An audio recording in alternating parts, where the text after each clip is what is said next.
प्रभूनगर गावात आहे, तरी आम्ही भरपूर साप पकडतो या गावात। इथं मंदिर आहे आणि इथं साप आलाय। कोणचं मंदिर आहे? कुठलं मंदिर आहे? आलम प्रभू मंदिर। आणि ह्याच्यामध्ये इथं हे चेंबरचं काय आणि त्याच्या आत साप गेला, तर बघूया आपण।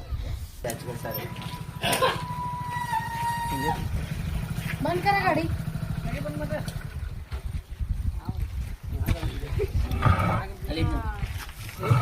इधर इधर दिखाओ, बघू शकता साप कसा आहे आणि ह्याच्यामध्ये पडलाय।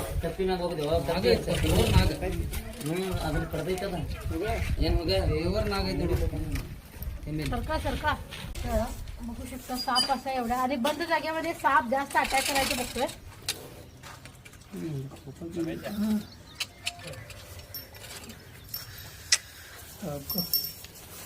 नाग आहे, आधी सरळ पॅक करूया, कारण ऊन फार आहे आणि त्यामुळे मग सापांना ऊन म्हणजे गरमी जास्त त्यांनी सहन करू शकत नाही।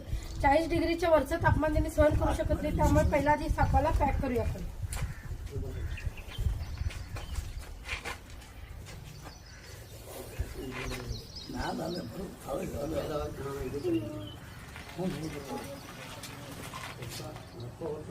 पद्धतीने साप आतमध्ये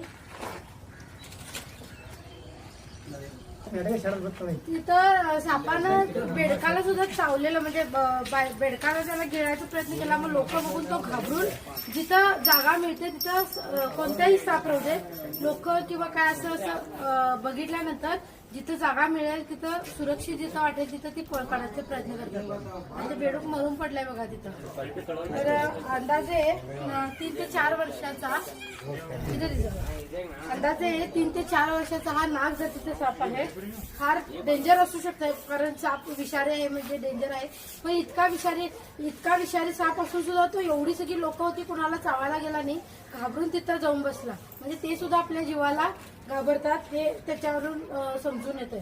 तर ठीक आहे, आपण आता याला पॅक केलंय। आवडला व्हिडिओ जरूर लाईक करा। आजूबाजूला वगैरे साप येऊ शकतात तुमच्याही, त्यामुळे काळजी घ्या, सतर्क राहा। पाय वगैरे चुकून पडू शकतोय तेव्हाच बाईट होणार, नाहीतर तसं साप कुणाला येऊन चावत नाही, लक्षात घ्या। आवडला व्हिडिओ जरूर लाईक करा। धन्यवाद।